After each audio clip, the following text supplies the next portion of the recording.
For great ideas and practical tools you can start using tomorrow to grow your business and separate you from the competition, you've come to the right place. If you're into B2B marketing and sales, then welcome to the one and only B2B Marketing and Sales Podcast. With over 60 and counting total years in the trenches of businesses small and large, they have a plethora of knowledge and experience that generate you more leads, capture more clients, ring up more sales. Well, doggone it, just make you more money. How about that? Always thought-provoking, yet dubiously entertaining. Please welcome to their respective microphones across 3 time zones, your co-ringmasters, the Dave Loomis, and not the rock star, Steve Miller. Hey everybody, it's Steve Miller, better known as Gun's Dad, marketing gunslinger, not the rock star. Joined with my very close compadre, paisan, Alaska brother. I don't know what you call him, but Mr. I'm so David, many things to Steve, Mr. and he's Mr. so many things to David me. Mayo Loomis, better known can't as say. Mr. Voice, the Voice. Come on, bring it on. Hello, everyone. Welcome to the Starlight Lounge. The Starlight Lounge. Oh man! Yes, see, you're going to tonight get rid we'll of be all of our tinkling young, the keys. young listeners. Tinkling the keys. We're taking requests, folks. That's right. For, as long as it's a Cole Porter song. You have a singing. candelabra on your piano there. I do. I'm wearing a tux. Yeah, You can't quite and see well, it. Yes. and you are once again joining us here on the B2B Sales and Marketing Podcast, and that is becoming so easy for me to say now. It's almost not even a joke. You might have just jinxed yourself. You're probably going to screw Really it off up the that. next time, Steve. And last time when we were together, we talked about the online marketing versus offline marketing imbroglio. Is that the word? We did. We concluded, well, Steve was pretty much pushing the argument that we should just, do away with any offline marketing and go all digital. I'm pretty 100%. sure that's the message I took away. Isn't that right? 100%. Yeah. I just, you don't even have to listen to it. No. That was the message. Yes, I just saved you all like 20, 25 minutes. Why do I feel like David Letterman with his desk right now? Is there a man under the seats? So, no, my conclusion has always been that you really shouldn't even define online versus offline. It's just marketing. It is. And when you develop your strategy for your company, then you determine which tools that are available to you that are the best tools to use to reach your exact right target market. And it doesn't matter whether it's online or offline. It just doesn't matter. It's which ones are best. And that to me is what that to me is the bottom line of marketing. What do you think? I couldn't agree more. And about 5 minutes ago, before we got online here to start our recording, I was teeing up a meeting that I'm going to have Friday to do exactly that. And the client actually keeps sort of asking about all these different tactics that they think they should be doing. And we're going to sort of tell them that they should rest easy and not worry about 3/4 of them, because all they need to do is, a few simple things that are going to sound to them. That's it. It's going to sound to them a lot more like business development support than it does, hey, I thought we were supposed to be doing marketing. Well, you are. You're supporting sales. Yeah. I don't care if it boils down to where you decide having what are those things? Sandwich boards. Those can be very effective. It can be, the people that do the flips and they've got the signs and they're standing on the corner and they're flipping things like that. They got your attention. They get your attention and apparently they work. Apparently they Apparently work. they do. So Apparently they do. so Apparently they that do. was our conversation last Yes, time. it was. And this time you brought up a topic that I thought, oh, see, this is a great follow-up to that conversation.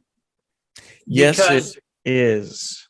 because this actually helps to show some of the power of offline marketing. And our topic for today is using the 5 senses in marketing. Correct. All right. Now let's make sure we understand what the 5 senses are. Okay. The 5 senses. Mm-hmm. So we got the sight. Yes, 1 S. Starts what we see. Yes, right. 1 S. That's one of the 5. Are there 5 S's? No, there's 3 S's and 2 T's. Oh, okay. Just want to make sure that I didn't. Very easy. So if you wouldn't mind, do the S's first. Okay, I'm going to do the S. Okay, so we have sight, the visual part. Okay. Yes. We have sound, which is what was that? What was that one? I didn't hear you. It's the auditory part. Yes, it is. Okay. Mm-hmm. We have and smell. We do. We have that. The smell. That's the nose. The nosal part of your and olfactory, is that called olfactory? Olfactory. Yes. Mm-hmm. As compared to new factories. Yeah, exactly. And then we've got touch. Yes. Which is, a guy's favorite thing. And then we have taste, which is a guy's second. Right. Best. And I don't I distance myself from the last 2 comments that Steve made. That's okay. All right. So now, so we have the 3 S's and we have the 2 T's. So the idea that in marketing being that we are using marketing to get the attention of our target market. Correct. We know who they are, but we need to get their attention. We need to get them to pay attention to us. And I don't use the word awareness. I hate the word awareness, but we do need to get their attention. And then while we're getting their attention, then we want to get them to move to action. Right. That is true. And then I want to plus that. So I'm going to hand it over to you right now. So go right ahead. Are you? Yes. Okay. Well, that's to get an initial sale, but then we have to create an ongoing customer experience for customers. And all you have to do is think about something like Starbucks, and you realize that they have, they might not be as hot as they always were, but of course they had a really good run. And they did it by paying attention to all of those senses when they curated the customer experience. And that curate is what you can do.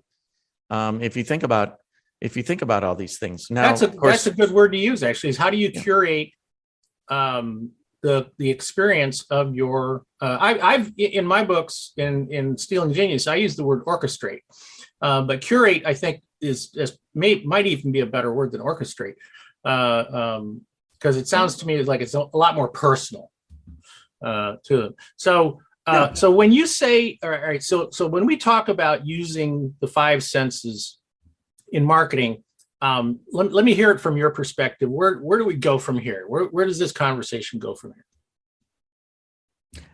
You and I have talked a lot about being memorable and cutting through the clutter. Mm-hmm. And where my brain goes is that we see a lot of things in our day-to-day, online and offline marketing, right? And so stuff comes into our inbox or on our phone. It's emails, or it's some dumb LinkedIn connection of someone we don't know. We get just bombarded, basically. And so that's sort of sight. So it's really hard to cut through the clutter with sight or things that you read right now or other things.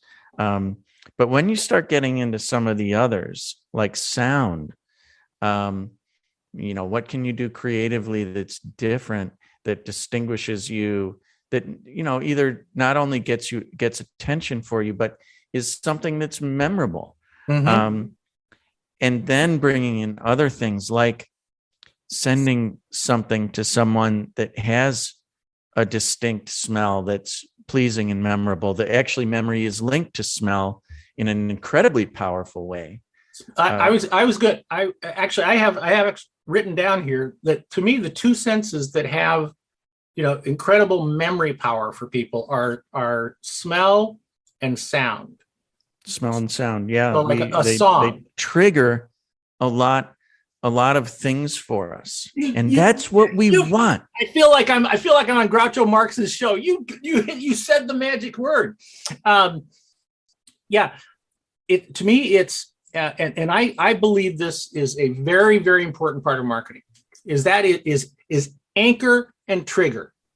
Okay, is that we want to anchor something in the mind of our prospects, of our customers. We want to anchor something about us in their minds, but also in a way that it could possibly, they might possibly be triggered somewhere else with that reminds them of us. The perfect example, and this to me, and this falls into the site part. But we can also use examples with the other ones too. But for us, for example, is that this color orange, right?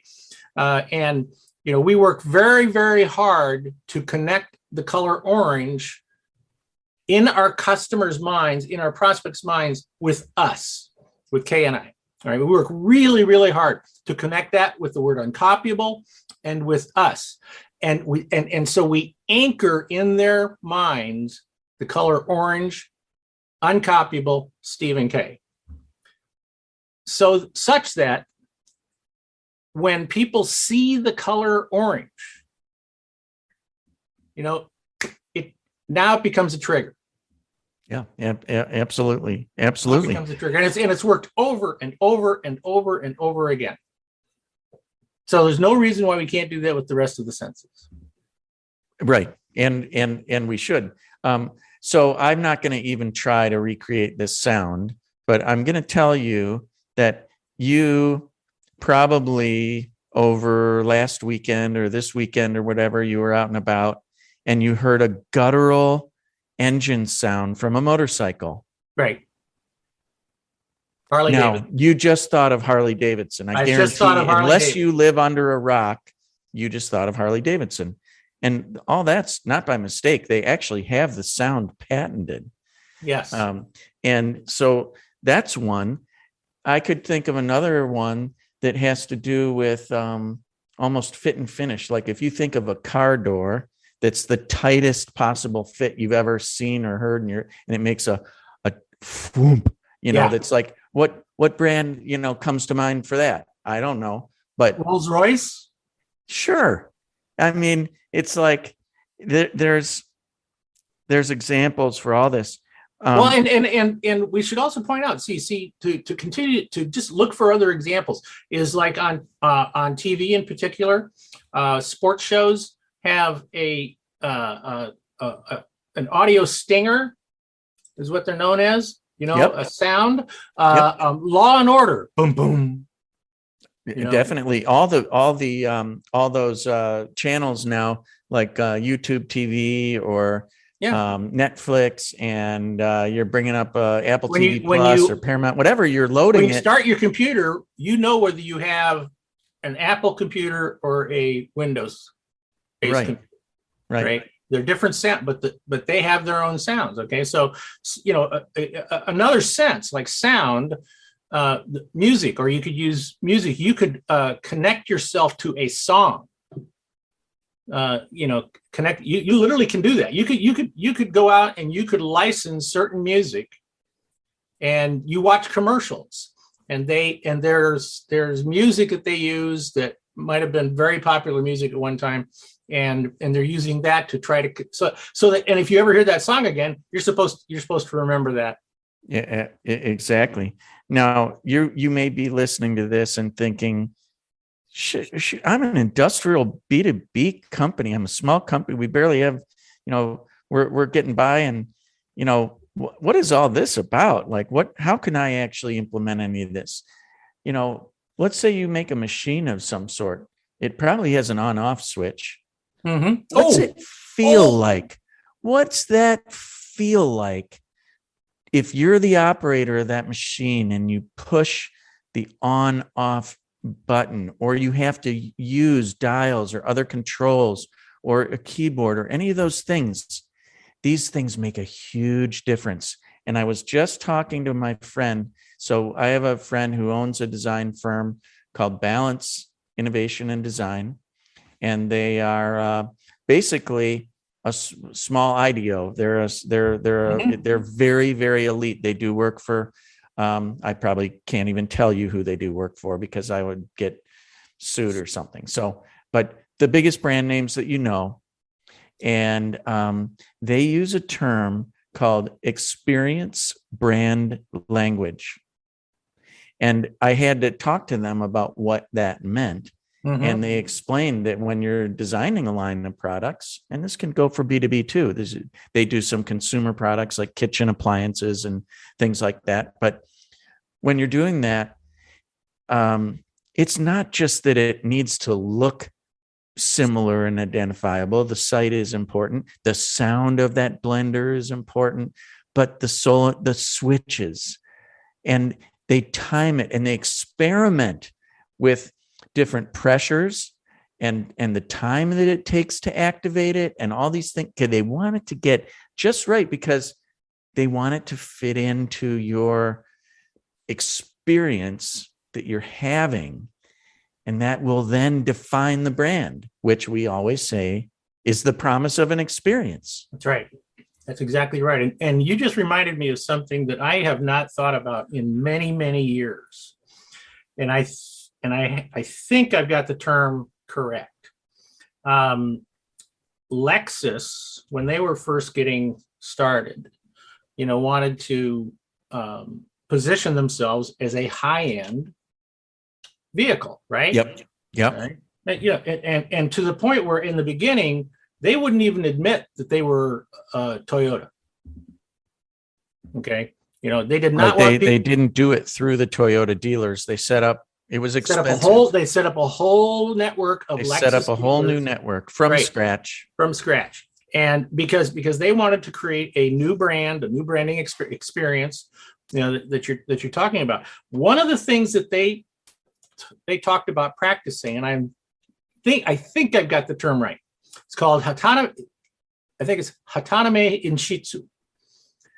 And what that basically means, it means exactly what you're talking about. And the way they would describe it to you in conversation was they would say that when you get into a Lexus automobile and you push the door lock down, that the feel and the pressure of that was the exact same feel and pressure as when you reached over and turned on the radio and you hit the button for the radio. And when you went down and you hit the electric controls to move your seat back and forth, exact same pressure, exact same feel. They called it Hataname and Shitsu, and I'm pretty sure. Which translates to experience brand language. That's exactly what it translates to. But the point being that that's a sense. It's a sense, and what they're saying is that the experience is so consistent. Yes. Throughout the car, everything it's the same. They've curated an experience and then if you for all your senses. And if you are and I believe they were correct in this thinking that and then if you went out and test drove, a Lexus, and then intelligently the salespeople, I would assume, would say, okay, I'll touch that, turn that, do this, and they would have you do that multiple times. All right. And then they might ask you, did you notice anything? No. Okay. Didn't notice anything. All right. Go to our competitors. Go get in their cars. Do the same thing, and then ask yourself if there was something different. And the people would notice. Wow, that's People would notice. cool. Now Yeah. here's something that you triggered in my mind just now, which is that so there's been a lot of psychology and studies done on if a person like a shopper touches something or picks it up, or if you're at a clothing store and the salesperson really encourages you to try on a jacket, okay, or a car dealer, there's a reason why they want you to test drive cars, because literally just by touching something or holding it or wearing it or test drive, you actually want it. You actually gain temporary possession of it. Right. And then you want it and you don't want to give it up. But you add to that like tasting. You know, the idea that sampling, Yeah. you know, in malls and I did sampling. that. I helped run a chain of 300 kitchen stores, and we compared. We did an A/B test of the same exact display of chip dip in the front, unopened on a counter, and opened with some chips around it, and you could sample it. 20-1. Sales were 20-1. 20-1. Yep. 20-1. So, and if you want to, all right, the king of sensory marketing, in my opinion, is Disney. Disney. If you ever have the opportunity to do behind the scenes studies of Disney, you know, underground studies of Disney, to hear their philosophy and learn this stuff, everything is sensory. Everything is sensory. When you walk down the main street of Disneyland or Disney World or any of the other ones, you're walking down Main Street. There's happy music. Well, there's happy music, but you're walking along, and first of all, the first thing you should notice is or should understand is everybody walks on the right side in the United States. Okay, so you're walking down because you grow up with this idea that you walk down the right side. So all of the shops on the right side, first of all, are shops that are designed for people who are entering the park. All of the shops on the left side are for people who are leaving the park when they're going away, when they're going out. That's a very carefully designed thing. When you walk down and you walk past the Disney Bakery, this is my favorite. Favorite shop. My favorite shop. And you smell those cookies. Oh yeah, they're cooking, smell that right? Bakery, it's in there. Okay. Are they really? Yeah. Wait. You go in there and you buy that stuff, and you go, I can't wait to have this, and you leave and you walk away. Yeah, it's like the popcorn on Michigan Avenue. You don't even they're not going to tell you that there are no ovens in that store. The ovens are 2 miles away. Oh, they're piping the smell the aroma is being piped in right through the vents above, and their popcorn stand, those little carts that are out there, and you walk by one of those and you smell the popcorn. Okay, they're not popping any popcorn on those.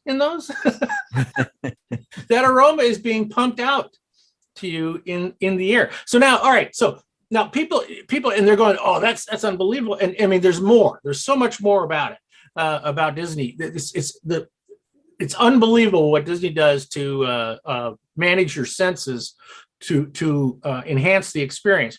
But there are people here right now. They're saying, yeah, so what? I mean, what am I supposed to do? Okay, I'm a small business, right? Well, during COVID, with one of my clients, we said, all right, let's try to connect with people during COVID about reminding them of the good old days. Even if the good old days were only a year ago, right? Before COVID. Yep. So we asked ourselves, what did people do? Well, they went to the movies.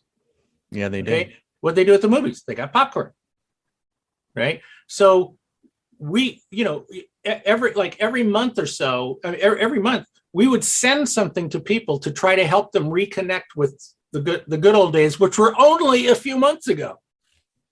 And so we would send popcorn to people with a, this was, transitioning from DVDs to online, but we would say, okay, we would get them a coupon to where they could rent a movie online.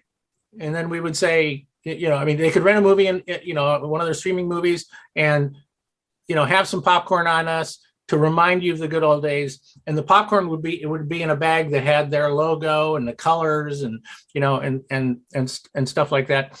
And we would do things like that to try to connect with people during COVID. And you can do that. And we're going to keep doing that. We're still doing that stuff. And it doesn't matter what your company does or makes. There's still people on the other end that are buyers.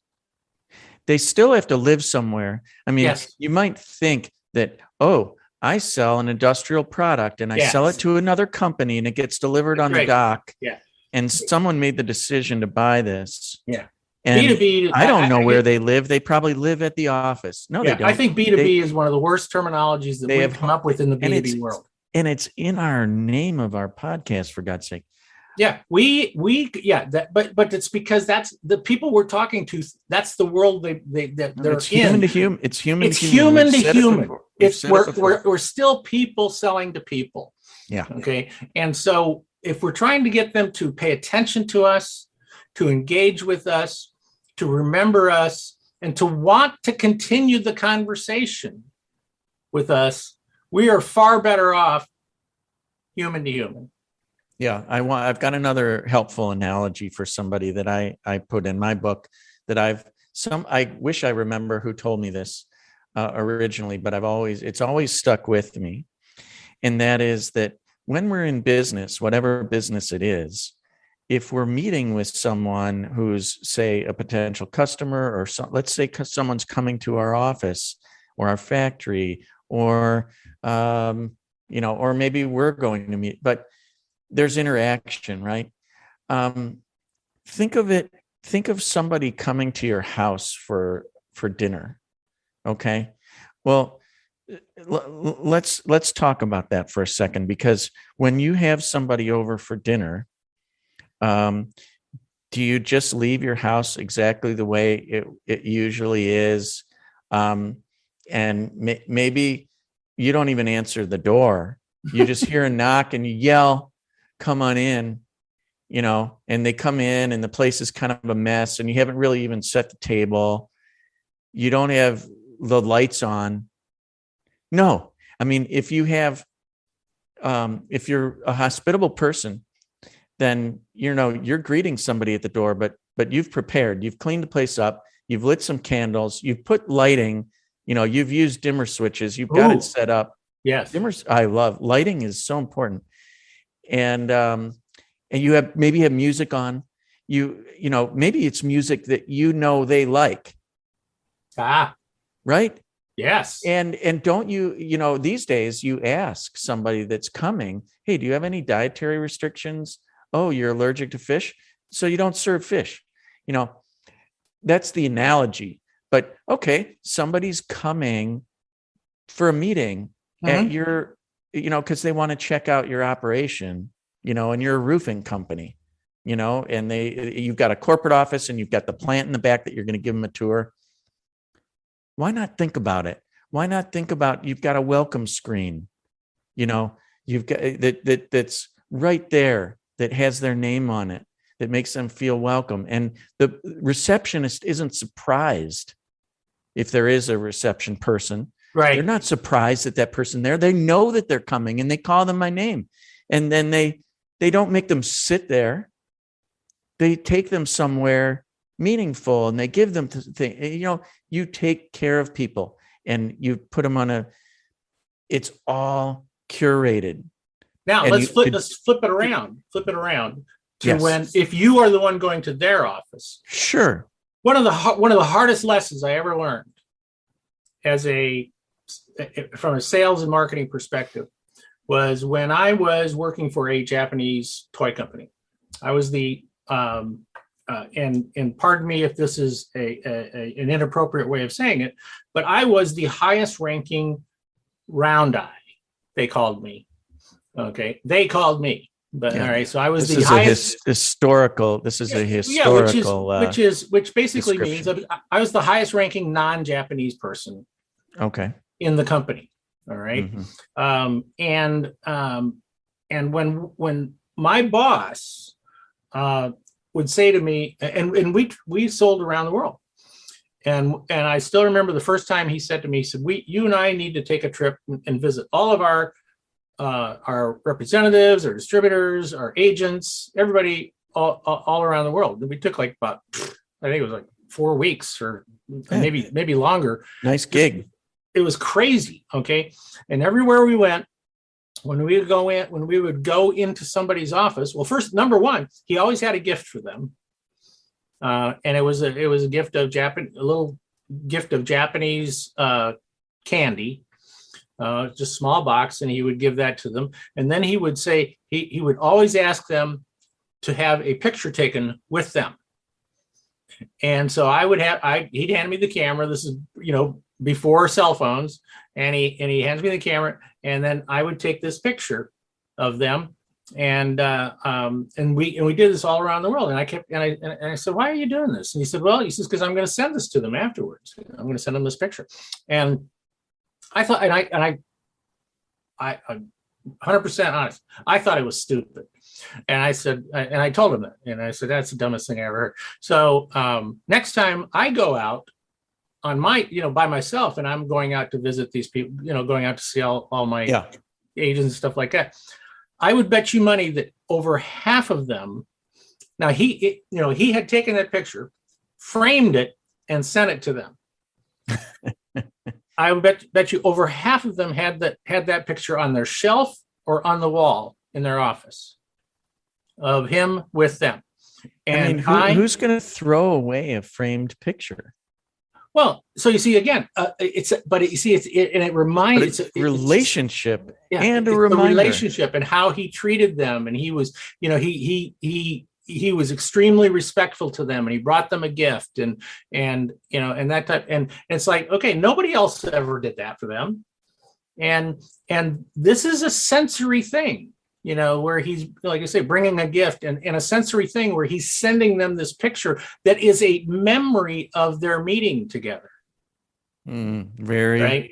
Very clever. Really powerful stuff. And Yes. I have since, man, I'll tell you what, that's something that Kay and I, we're on top of with as many people as possible. We do stuff like that with people as possible. So you're absolutely right about the senses being something that more and more businesses, and in particular in the B2B world, because if we're humans doing business with humans and we're treating them like humans, odds are our competition is not.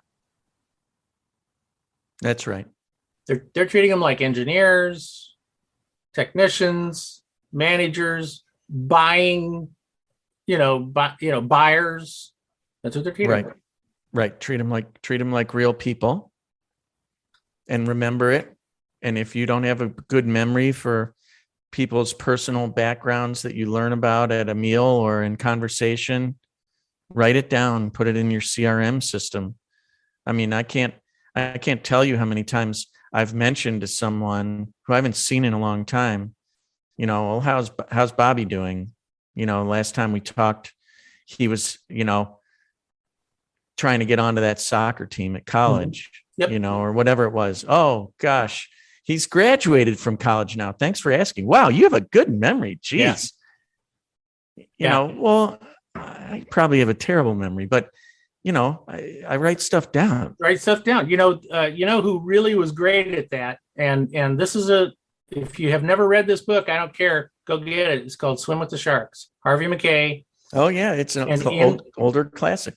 I know. And in that book, he has what he calls the McKay 66, which is a 66 question or outline thing, and that he fills out for every client, prospect, that he meets, and it has questions in there that you would never think of in a million years. 66. I'm going to have to look at that. Yeah, you could actually Google the McKay 66, and I think you can just download it straight off the internet. Beautiful. Some of them are outdated now, but out of 66, hey, it's probably still valid. A lot of them are unbelievable. A lot of it is. So, a lot of it is. all Well, right. we could go on and on about about the five senses. Okay, There's now- also the sixth Great sense, which is always important in marketing. Ooh, The sixth sense. sixth sense. We need to. Are get you Bruce Willis in sensitive? Are you? How sensitive are you to? here. Empathetic. Yeah, how empathetic are you? Because this is a hard one to nail down, but you should be able to tell from people's facial expressions and their body language and their and being sensitive to them as a person. And we talked about humans, about what's up. Mm-hmm. You should be. Yep. And then you can have a sixth sense for Well, how to maybe respond we can talk about that.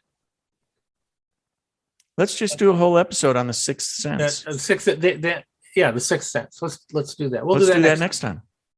Take us away. All right. Well, wow.